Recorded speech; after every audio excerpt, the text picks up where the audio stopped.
અભિનંદનને એની બેનું તાળીઓના ક્રિકેટથી સ્વાગત કરશું.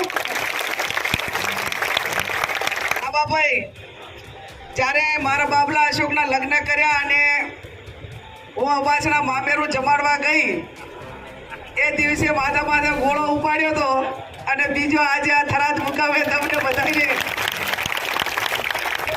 માતર કવડાવવા માટે આવી અને ઘોડો માથા માથે ઉપાડી અને એક આપણી સંસ્કૃતિની પરંપરા છે એ જાળવી રાખી વાયદો આપ્યો હતો કે મામેરાની માતર ખવડાવવા માટે આવીશ. એટલે મામેરાની માતર ખવડાવવાની શરૂઆત પણ સમગ્ર બનાસકાંઠામાં આ થરાદ તાલુકાથી પાછી કરી. આજે આખા જિલ્લાનો અભિવાદન કાર્યક્રમની તારીખો લેવા આવે છે, પણ સંસદનું સત્ર 24 તારીખે ચાલુ થવાનું છે અને આખો જિલ્લો અલગ અલગ આગેવાનો મળવા આવે એટલે ભાભરે રહેવું પડે ને. ત્યાં પ્રદેશ સમિતિમાં પણ સન્માન હતું અને આપ સૌનો ખૂબ પ્રેમ સ્નેહ અને લાગણી. આપણા અનેક આગેવાનોએ ખૂબ વિસ્તારથી વાત કરી. આ ચૂંટણી લાંબા સમયના રાજકારણ હોય, આપ સૌનો નાના મોટું ટાંબુ હોય અને એક અન્યાય સામે ન્યાય માટે અવાજ ઉઠાવવા માટેની આ ચૂંટણી હતી. આપણા આગેવાનો તમારા વચ્ચે ચૂંટણી દરમિયાન પહોંચાણા ના પહોંચાણા, તમે જાતે બધા ઉમેદવાર હતા અને ગૌરવવંતો ઇતિહાસ એ બનાસકાંઠા જિલ્લાએ સ્થાપિત કર્યો. મને પોતાને જ્યારે આ ચૂંટણી હું લડવા મેદાનમાં આવી ત્યારે તમને બધાને મેં કીધું હતું કે હું અત્યારે ધારાસભ્ય તરીકે છું, હું ચૂંટણી ના લડું તો પણ મારે વ્યક્તિગત રીતે ચાલે એમ છે. હું મારા વ્યક્તિગત માટે જો પૈસા માટે કે એના માટે ચૂંટણી લડતી હોત તો અહીંથી ઘણા બધા નાના મોટા ધંધા લેવા માટે કે નાના મોટા ભ્રષ્ટાચારો કર્યા હોય કે ભવિષ્યમાં કાંઈક મેળવવાનું છે તો ઘણા માણસો આપણા જે આપણે રાત દાડો એમના માટે મજૂરી કરી હતી અને જેમના માટે આપણે સામેવાળા માટે લડ્યા હતા એ પણ ટક્કર ના દાલ્યા ને મને તો આ ચૂંટણીની અંદર ઘણા બધા સમાચાર એવા મળ્યા આપણા વિસ્તારમાંથી કે કેનીબેન ભાજપવાળા મથે ને એના કરતાં તો 3 ગણું પણ આપણે અહીંથી ક્યાંય રહી કરે છે. મેં તો કેવું પણ કરે છે મને કે પાણીથી કરીને સોટી ઊંધી કરે છે. મેં તો પણ ચમ એનું તો આપણે કંઈ બગાડ્યું નથી. એમના બધાના પ્રચાર કર્યા છે, વોટ અપાયા છે અને કે ધંધા રોજગાર તો શું એ ચૂંટણી લડતા તેના ધંધા રોજગાર નતા એના જ હતા. પણ હર હંમેશા આપણાને કોઈક વેત નમે તો આપણે હાથ નમવાની તૈયારી રાખવી પડે. અને હું તો એક દીકરી હતી, એક બેન હતી અને આપણે હંમેશા કહેવત હોય છે કે ગણ ઉપર ગણ કરે એને તો વ્યવહાર કેરો વટ. જે તમે ગણ ઉપર ગણ કરો ને એને તો એ વ્યવહાર કેરો વટ, પણ અવગણ ઉપર ગણ કરો એને મતદાન કેરો વટ કહેવાય. એમને તો એક દીકરીની અત્યારે જે અમારો ગણ તો ઉતારી અને એક પટલો ઉતારવા માટેનો એક સમય આ વચ્ચે આવ્યો હતો. ખેર પરિવાર મોટો હોય અને મને ચૂંટણી લડતી હતી રાજીનામા પડતા હતા ને આ બધા તાયફા થતા હતા ને પાણીથી સોટી બળ કરતા હતા એટલે થોડુંક એવું દુઃખ લાગતું હતું કે જેના માટે મારો સમાજ હોમાઈ ગયો, હું હોમાઈ ગઈ, કોંગ્રેસ પાર્ટી હોમાઈ ગઈ. કદાચ સંજોગે પક્ષ પલટો કરવો પડે પણ જેની પરાકાષ્ઠ વટાવવાની હોય પરાકાષ્ઠ ના વટાવી હોત તો ક્યાંક અમને એમ લાગોત કે અમે ભૂતકાળની અંદર એમના માટે હોમાઈ ગયા ને તો હદ નથી વટાવી એટલો અમને રાજીપો પણ રોત. પણ હું અભિનંદન આપું છું બનાસકાંઠાની જનતાને તમને બધાને કે તમે જે વટ રાખ્યો છે અને તમે જે કામ કર્યું છે એ બધા તૂટીને પડ્યા હતા ને અહીંથી દાઉદ એટલે દાતાર્યા પણ કોઈ વગર ઊભું ના રહેવાનું અને સમગ્ર ગુજરાતની અંદર તિરંગો લહેરાયો તો એ બનાસકાંઠાની જનતાએ તમે બધી લહેરાયો છે. હવે એમને થતું હોય કે આવું ના કર્યું હોત તો સારું એમ એટલે તો કે હરાઈ જ નાખો, હું લડું છું એમ કે મારી આબરૂ થાય છે અને આપણા મતદારોના આગેવાનો એમ કે તમારી છે 52 ગીતની દાદા તમે લડતા તાર તો આલ્યા હતા ને હવે લડશો તારે આપશું.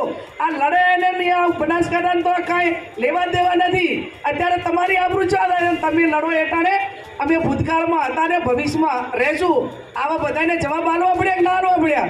અને આ તો કે અમારી આબરૂ થાય છે પણ ચો હવે ચૂંટણી રેખાબેન લડે, અહીં આપણે ત્યાં પાટણમાંથી આવીને લડે, અને અહીં આપણે બનાસકાંઠાવાળા કે અમારી આબરૂ થાય છે પણ તમારે ચાથી થાય આબરૂ? એમ તમારે શું સંબંધ છે, શું આબરૂ થાય એમ? પણ મેં કીધું એ પ્રમાણે સ્વાર્થને કશું દેખાય નહીં. એમ આપણા જેટલા પણ ગુજરાતની અંદર કોંગ્રેસના આગેવાનો ગયા એ બધાએ જ્યાં ગયા ત્યાં ક્યાંક થોડા ઘણા પ્રમાણમાં ક્યાંક ફાવટ પડ્યો હશે, પણ એ પૈકીનો ફાવટ બનાસકાંઠાની જનતાએ નથી પડવા દીધો. બનાસકાંઠાની જનતાનો કોંગ્રેસ પાર્ટી અને અમે બધા ખૂબ ખૂબ હૃદયપૂર્વક આભાર માનીએ. આખી ચૂંટણી પત્યા પછી કયા પ્રકારના ચૂંટણીના સમયમાં સંસાધનોના ઉપયોગ થયા, મને મીડિયાવાળાને એમને બધું પૂછ્યું કે બેન આ છબીમાંથી એક તમે જીત્યા અને આ તમારી સીટ તો એટલી અઘરી હતી કે તમારે ભાજપ કોંગ્રેસ સામેની ચૂંટણી નથી. કીધું તો કોના સામેની ચૂંટણી હતી? તો કે તમારી ચૂંટણી એશિયાની સૌથી મોટી ડેરી બનાસ ડેરી સામે હતી, તમારી ચૂંટણી બનાસ બેંક સામે હતી, તમારી ચૂંટણી સંવિધાન ઉપર બેઠેલા પદો ઉપર બેઠેલા લોકો સામે હતી, તમારી ચૂંટણી બનાસકાંઠા જિલ્લાનું સમગ્ર ગુજરાતનું વહીવટી તંત્ર જે પ્રેસાઇડિંગ ઓફિસરથી કરીને બધાય એમની સામે હતી, તમારી ચૂંટણી બનાસકાંઠાના એસપીથી કરીને જે 90% ભાજપના ખેંચ નથી પહેરેલા એવા પોલીસના અધિકારીઓની સામેની હતી, તમારી ચૂંટણી એ બનાસકાંઠાના 2 નંબરના ધંધા કરવાવાળા બુટલેગરોની સામે હતી, તમારી ચૂંટણી એક તાનાશાહ સામે લડવા માટેની ચૂંટણી હતી, તમારી ચૂંટણી પૈસાના રેલમ છેલ સામે લડવાની હતી, અને તમારી ચૂંટણી એક અસત્ય સામે સત્યના વિજય માટેની ચૂંટણી હતી.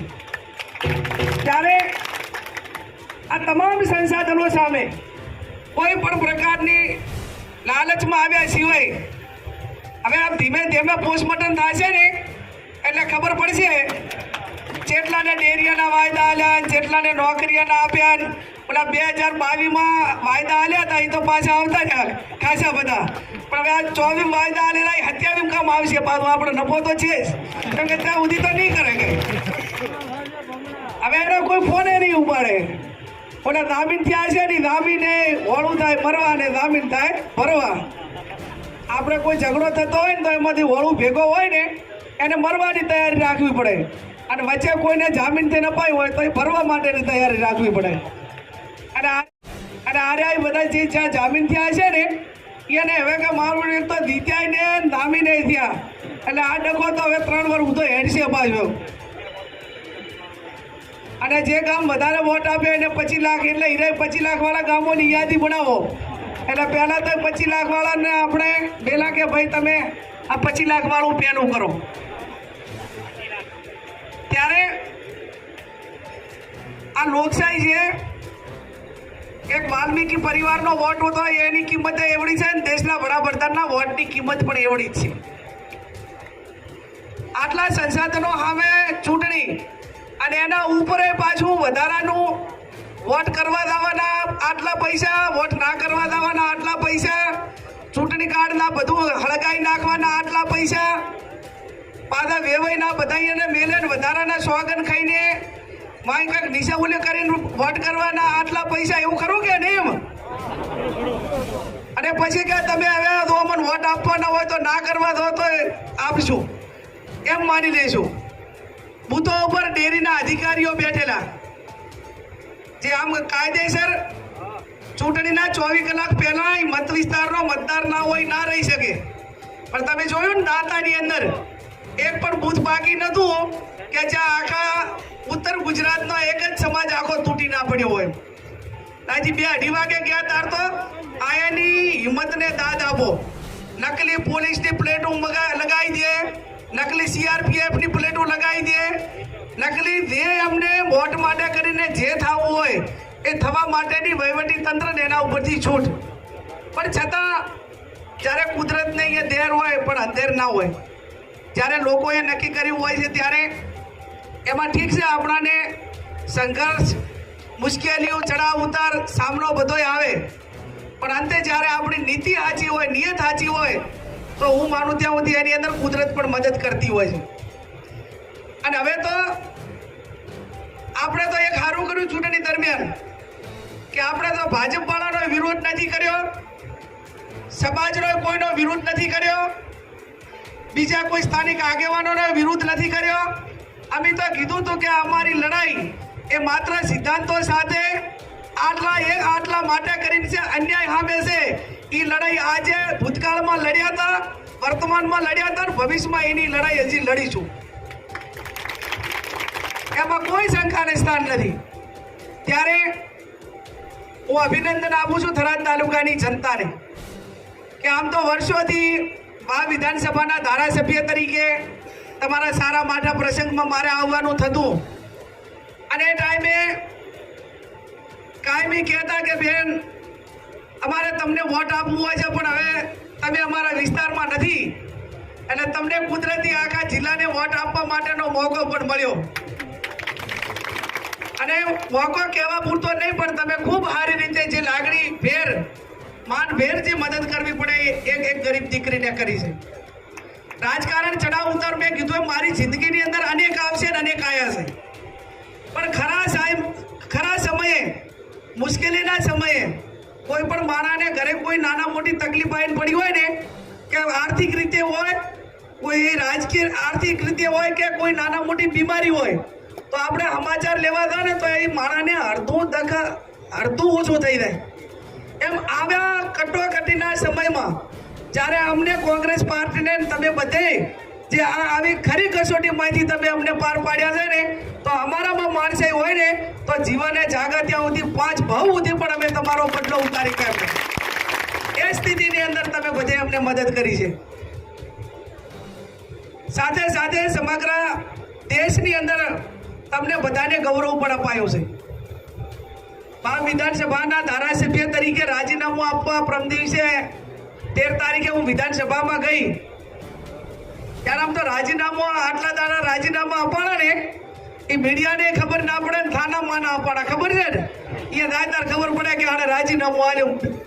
હાજે મીડિયા વાળા કહેતા રહે, જેમ કે વ્યક્તિગત સ્વાર્થ માટે હોય, પક્ષપલટા માટે હોય, અને અથવા તો સામે જવા માટે હોય. પણ તમારી બેન દીકરીએ રાજીનામું આપ્યું ને તો ફટાકડા ફોડે ને ગાજતે વાજતે રાજીનામું આપ્યું ને, રાજીપાનું રાજીનામું. બધા કાર્યકરોને હાજર રહીને રાજીનામું આપ્યું, કેમ કે આ રાજીનામું એ કોઈ મારા વ્યક્તિગત સ્વાર્થ માટેનું નહોતું.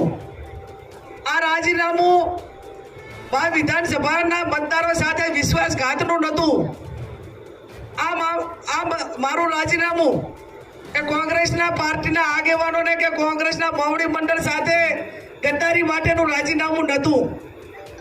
એ બનાસકાંઠા જિલ્લાએ જે ગૌરવ અપાયું કોંગ્રેસ પાર્ટીને, હું તો એક નાની કાર્યકર છું, આ મારા હિસાબે કાંઈ નથી થયું, પણ તમે બધા જે ગભે ગભો મિલાઈને તાકાતથી લડ્યા, તો આજે બનાસકાંઠાના એક કોંગ્રેસ કાર્યકરને કે જેણે આપણાને 6,71,000 આપણાને 6,71,886 એટલે 6,72,000 જેટલા તેને સિક્કા માર્યા છે.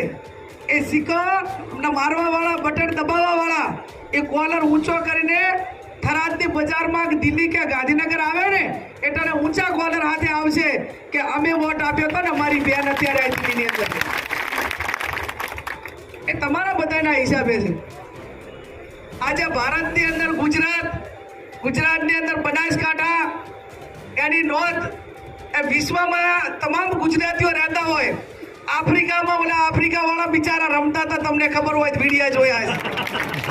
અર્થાત તો કેની બેન આવડતું નથી, ગાની બેન કે કોઈ ગાની બેન કે એમની ભાષાની અંદર બધા તેજદારની વાત કરે. એક રાષ્ટ્રીય મીડિયા એમણે एनालिसिस કર્યું કે આ કોણ લેડી है कि वो चुनाव जीत कर आई, जीरो ग्राउंड फंडिंग करके वो जीत के आई. એટલે ઝીરો ગ્રાઉન્ડ ફંડિંગ એટલે એમ કે લોકોએ વોટે આપ્યા ને નોટે આપીને વોટે આપ્યા. આ ચૂંટણી તો કેવી ને એ મોદીના ગઢમાં. અને બધા જે મીડિયાવાળા એમ કહે છે કે આ તે શું કર્યું એમ, કોઈ આ કોંગ્રેસ વાળી એક સીટ ભેગા માટે ઈવીએમ બગાડ્યા કે શું એમ. એને હજી તો એમ કે આટલા લોકો મજૂરી કરી મહેનત કરી, પણ પહેલા દિવસે જે દિવસે ટિકિટ જાહેર થઈ એના પહેલા આખા જિલ્લાની માંગ હતી કે ગેનીબેન ચૂંટણી લડે, ગેનીબેન ચૂંટણી લડે. એ તમારી માગણી અને તમારી ભલામણની ટિકિટ હતી એટલે તમારી બધાની જવાબદારી થઈ પડી. અને જો આપણે જબરજસ્તી ઓલા 70 જણા ટિકિટ માંગનારા હતા અને 70 માંથી કોઈને ના આલી તો એ ટિકિટ પાછી ગઈ કે ના ગઈ? તો ઓલા 70 જણે હક કર્યો કદી છે? લોકો આગેવાનો જે પક્ષમાં બેઠા હોય કાર્યકરો નક્કી કરે. અને એટલા માટે આપ સૌને મારી બે હાથ જોડીને વિનંતી છે કે જિલ્લાની ચૂંટણી હોય, તાલુકાની ચૂંટણી હોય, સરપંચની ચૂંટણી હોય તો એ ખેલદિલીપૂર્વક સારા માણસો એ જાહેર જીવનમાં રાજકારણમાં લાવો. હવે આપણે આ બધા જે બેઠા છે કરોડો અબજો રૂપિયા ખર્ચીને ચૂંટણી જીતી કહેવાની તાકાત આપણામાં નથી. આપણે આપણા માણસો માટે ચૂંટણી લડે, આપણા માણસનું ટાપુ કરે, આપણા માણસના સુખ દુઃખમાં ઊભો રહે, એના માટે તાલુકાની હોય, જિલ્લાની હોય તો એ લોકોએ આપણા જે આગેવાનો છે એ આગેવાનો કોઈ પ્રકારનો ખર્ચો ના કરાવે તો એ ટાપુ પણ તમારું વિનામૂલ્ય મફતમાં કરે. પણ તમે આજે ધારો કે મને આજ મફતમાં તમે મને પંચાયતથી પાર્લામેન્ટ સુધી મૂકી અને હવે તમારે 5 લાખ રૂપિયાની ગ્રાન્ટ હોય અને કોઈ કામ માટે તમે મને 5 લાખ રૂપિયા ગ્રાન્ટ માગી હોય અને એમાં હું એમને તમને એમ કહું કે મને 50,000 રૂપિયા આલો તો પછી બીજે દાડે ઘડવા ગાડું બધું ફૂટે કે ના ફૂટે એમ બધા મામેરા ભરાય. આજે એક કુવાસી તરીકે એક વ્યક્તિએ કદાચ એનો ખર્ચો કરવો હોય તો એક ગામની અંદર 50,000 રૂપિયા ખર્ચો કરવો તારે આપણે ચૂંટણી માંડ એ ખાલી એના બુધો કેટલું કરી શકીએ, પણ એટલું પણ તમે કોઈએ નથી કર્યું. તો મારો કહેવાનો અર્થ એટલો છે કે આજે તમે મને કુવાસી તરીકે મારું મામેરું ભર્યું.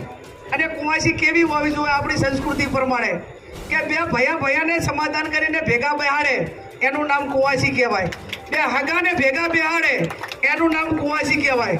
અને ચાક વેદના જોવે અને એની આંખોમાં આંસુ ના આવે ને તો એ કુવાસી ના કહેવાય.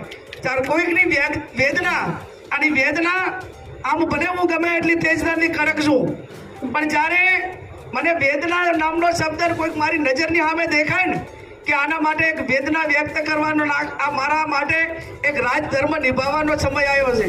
તો ભૂતકાળની અંદર સંગીતાના લગ્ન હોય કે